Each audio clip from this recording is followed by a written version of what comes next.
Hello dear TwinFlames, how are you? Today I'm here in a flower field in the Netherlands. It's beautiful weather.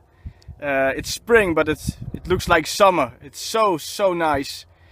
And today I'm gonna tell you a story about 2014.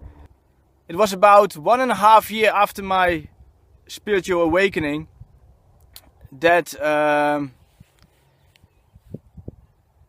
got an intuition to go to the Caribbean, or maybe you could say the Caribbean. I always say the Caribbean. And that intuition was already like 3 or 4 months before I really went there. We from the Netherlands, we have there a few islands that we control. They are Dutch controlled. One is Curaçao. At the moment Curaçao has its own government, but it was always Dutch controlled. You have Sint Maarten, Bonaire, and you have Aruba. And Bonaire is a province of the Netherlands. So if you're Dutch, you can just go there for half a year. You can live there also, but then you have to make some special visa papers to stay there. But as a Dutch citizen, you can just go for half a year there without showing any visa or papers or whatever. So I got the feeling that I had to go there, but I didn't know what was coming at all. And then after 2 months, after I got the first intuition, I got through my father. He has his company, and he was doing business before with people from Bonaire, and they own a donkey farm. Actually, it's like a donkey shelter, because there are donkeys living there in the wild. That's from a long time ago, when the Spanish were there controlling it, and they took donkeys there, and then they kicked them out in the wild, and they left them there, and they started to have their own life. But there's a lot of things happening to the donkeys there. So they got hit by cars and other things. They don't have food enough. So there were Dutch people that started a donkey shelter for the donkeys there. And now these days they have like over 400 or 450 donkeys. So I volunteered to work there. So I, let's say January 2014, I had a plane ticket. I didn't have much money. I had like, 600 euros. And I would get some a small income and a room for free and some food if I would come work there. So I never did volunteer work before, so I went over there with the plane, and the woman, she picked me up. To make a very long story short, what happened to me was they put me in a villa. They own a few houses and villas. There were other young people also working there, but they put me alone in this villa. A villa with swimming pool, like very nice. Then after 2 days, the first 2 days, I saw the park, I see all the donkeys, I did some work there with the donkeys. And then after that, the owner, he told me like, hey, we have like a fence, like a very high fence, because the fence that they had now was very short, not high at all, and not short but not tall. And the donkeys were escaping from time to time. Now this donkey these donkeys had become like quite a business there for them, more than only a donkey shelter now, because they get a lot of donations and things. So what happened was, like, they had like from a company in the Netherlands, they had like for 50,000 euro on a new fence, like with big poles and really professional fence, like you put on a company somewhere in the industry. And they told me, like, with some young guy, like, hey, you're gonna make this fence. And I was like, oh, really? Okay, you didn't tell me that. Yeah, you can, the next 4 months you will be busy here. So I was like, yeah, well, okay. You know, it's very hot there. I had to get used to the climate. And also the ground there, the stone, it's like volcanic stone. Very hard stuff. So they give me like a thing to drill into the stone. Like a very old thing, not really safe to work with. And they put me there in the heat and let me drill all day with the young guy, and to put all these poles in the stone.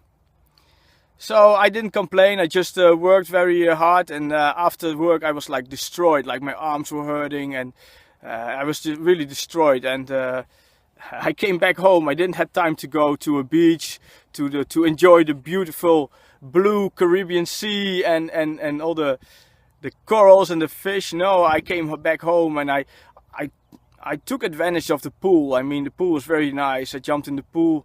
Still a lot of mosquitoes in the night, so you could not stay too long there. But I enjoyed the pool. A nice house, and after 8 days, I was like really. I was like, man, this is really heavy. I'm not gonna make 4 months here. And then the guy, the owner, he comes to me and he said, well, things are going. And I think, yeah, well, I'm just gonna tell you the truth, you know. And I told him like, yeah, well, you can see I did more than 100 poles like in 8 days. But yeah, I'm not gonna do this for the next coming 4 months. And he said, why not? I said, well, this is not what you told me. The kind of work that I should do when I came over here. And then the machine that you let me work with is also not safe. So I don't know if I have a good insurance for that here, but I said it's maybe not a good idea, you know. And then he got really angry. He got really angry. So I got my first real test already on my own ego, because he got angry if I didn't get angry, you know. And how to deal with it. So I just laughed a little bit and I stayed very calm and I said like, oh, that's okay, but I'm not gonna do it. So then, yeah, I don't want to speak too much about the people, because I don't like to say anything negative about some people. I know it was my way to go, you know. And but in the end, they called me on the table with the coffee and everybody was sitting there, and then he started on me again, and he was really not nice to me, you know. And then I said like, okay, I said, well, thank you so much then, that you, he tried to get me angry. And then I just started thanking him, like, okay, thank you for being so kind for me that I put all these poles here. And then he got even more angry. And then after he walked away, and then the woman came to me and she said, yeah, he wants you out. He doesn't want you anymore. I said, wow, you know, I do good work. Yeah, she said, I know, but yeah, she said, my husband, and he wants you out, so sorry, you have to go. And it was after 8 days, and I would stay like half a year on the island. Well, I lived in Thailand for a very long time, and I traveled around the world, and I'm not that kind of person that would just like stop. So what happened was, she said, you have 2 days. She said, you better go home because you will not find anything here. It's high season, everything is full, everything is very expensive. You have nothing to do else here, so you better go. And I didn't agree with that. And then my ego started a little bit, and that time it was good for me because that ego helped me to stay. She said, you have 2 days. I give you 2 days and then I want you out of the house here. So wow, that's not much, 2 days, but okay. So the only thing I had was a bicycle. Like a really green donkey bicycle, because it said donkey on. There were special bikes from the. Whoa! I think these birds just these goose really came onto me, but they came very close. Never mind. And I had this donkey, this donkey bike. It says donkey. Well, in the Netherlands there is some saying that a donkey is a dumb animal, and it's really like people that make quickly stupid mistakes. They are called like you're just as dumb as a donkey. Well, I learned one thing. I know about horses. I didn't know too much about donkeys. But donkeys are not dumb animals at all. Actually, they're very, very clever, very smart animals.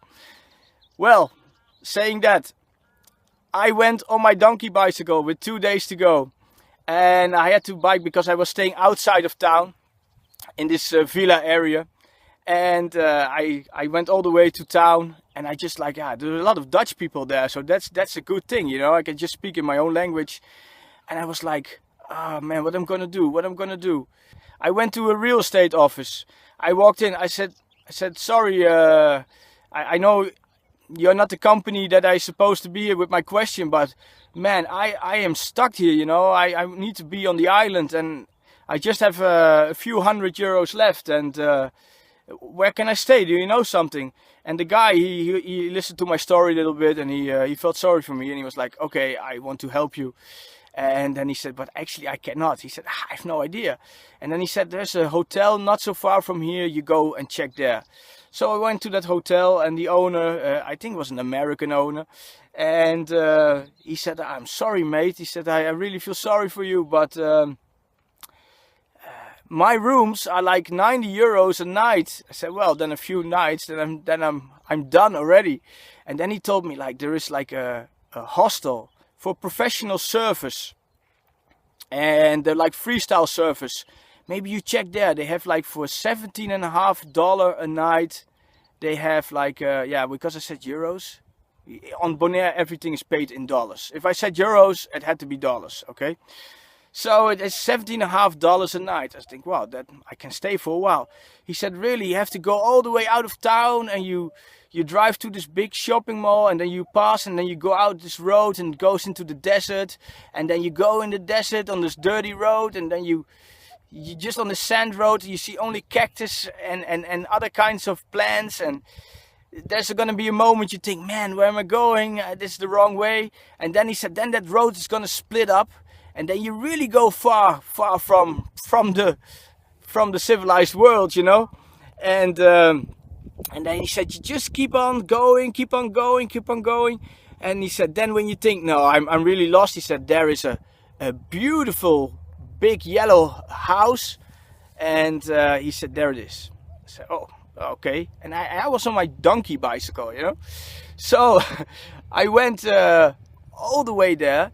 And it was exactly what he said. I went out of town, I went on this dirt road, and it was a moment, I was only in the desert, there was only cactus and sharp bush, and I was like, man, this is not gonna get me anywhere. And then all of a sudden the road started to split up, like he said, and then I followed the left side of that road, and I went further and further and further and further. And the moment that you really think, man, this is not gonna work, you know, and it's so hot also. And there is this house. You can see it from far away, like, wow, it's really there. Then I come to the house. I walk up, they have like a really beautiful veranda and a restaurant, and it's very beautiful. And I walk up, and there's these people there, also Dutch-owned people, and some lady from Bonaire working there. And then I'm asking, like, okay, I need a room. And he said, sorry, we're full. I said, what? You're full?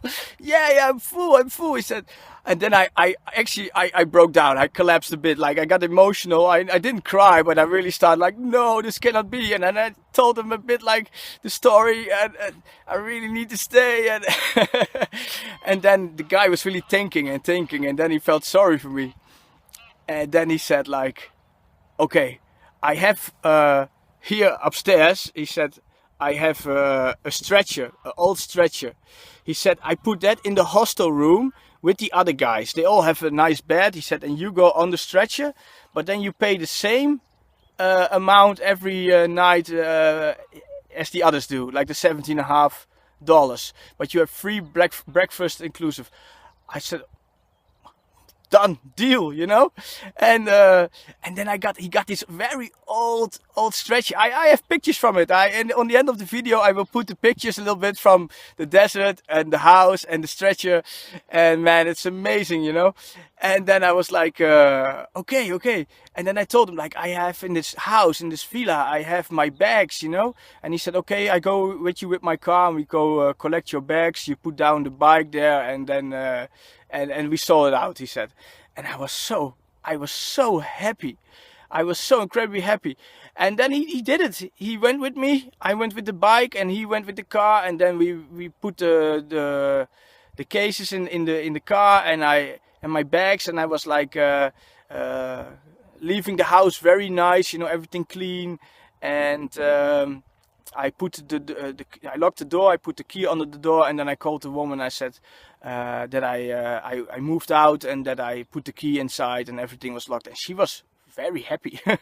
I don't know why, because it was her husband that kicked me out, you know. She was just very happy that everything was just sorted out. And then the guy, he took me back, and then I went to the hostel there, And then all the other guys, they had some party at the beach after surfing, so nobody was there, and I was alone, and I was destroyed after that day. And I also like the excitement, but not really good, because all day you're like, it's not gonna work, I'm lost here, you know. I didn't have a return ticket yet, so everything was like I'm never gonna make it, really. It was all very, very short. And then I was just like on the stretcher, and I was so happy with the stretcher. And I moved from a villa to a stretcher in a hostel, a villa with swimming pool to a stretcher in a hostel, and I have never been so happy with the stretcher, man. And I sleep on the stretcher, I think for 2 weeks or something, and then someone moved out, and then a bed came free, and I got a bed, and then there's a long story after that, because then I started my drawings. I got a Kundalini awakening there. I meet some very nice, interesting people that I shared some real spiritual experience with, some surfers also. And there's just one thing I just want to, but it's too long story for now, but there's just one thing that I still want to mention, is that the next morning I went, in the night all these guys came back, and they were all drunk, and they were very loud, and they were still smoking outside, and I couldn't care at all, you know. I was so happy. And then the next day I come to the breakfast, and I got this really beautiful breakfast, you know, with also fruit juices and everything, boiled eggs, and everything was inclusive. And then I was like, man, what I'm gonna do, you know? Maybe I go to the beach. I've been in now for, like, say 11 days, you know, and I hadn't seen the beach at all. I hadn't seen the sea. I think I'm gonna do that. And then the owner of the hostel, he comes to me, and he said, hey, Mr. G, he said, do you want a job? I said, a job? And then I was like, hey, I can stay here. Someone offers me a job, you know. A job is payment, I can stay. I said, sure, what is it? Well, he said, I make all this, I don't know how you say it in English, it's like sun panels, you know, for electricity. They make you on the roof. And this electrician is a Dutch guy. He has a company already for 9 years. And he said, like, his man is like a Bonairean guy, didn't show up for this, not for the first time, but didn't show up this day for work, and he has to do everything alone, and he needs someone, and he's gonna pay you. I said, okay. He said, yeah, I'm just gonna introduce you, it's all up to you. I said, okay. So I just quickly finished the breakfast. I walked with him, and then on the back of the building there's this guy working, and he was sitting. He was like, oh man, I'm not gonna get this job done. And then all of a sudden I'm in his face, like standing in front of him, and the owner said like, yeah, hey, this is him, and you talk it out. And then he introduced himself to me, and the connection was very good straight away with him. And then he's like, you want to work? I said, yeah, yes. He said, I pay you $80 a day. I was like, $80 a day? He said, oh, sure, what I have to do? Yeah, you do this and you do that. I said, okay. And I said, well, I have working shoes with me, you know, and clothes. So, and then he was like, he looked at the sky and he said, oh man, it's God, it's God. It's a miracle, he said. It's a miracle, you know. And then I had a job, you know. I'm not going to mention how long, for a while, you know, for quite a while. Just exactly enough to pay my whole life there at the hostel, and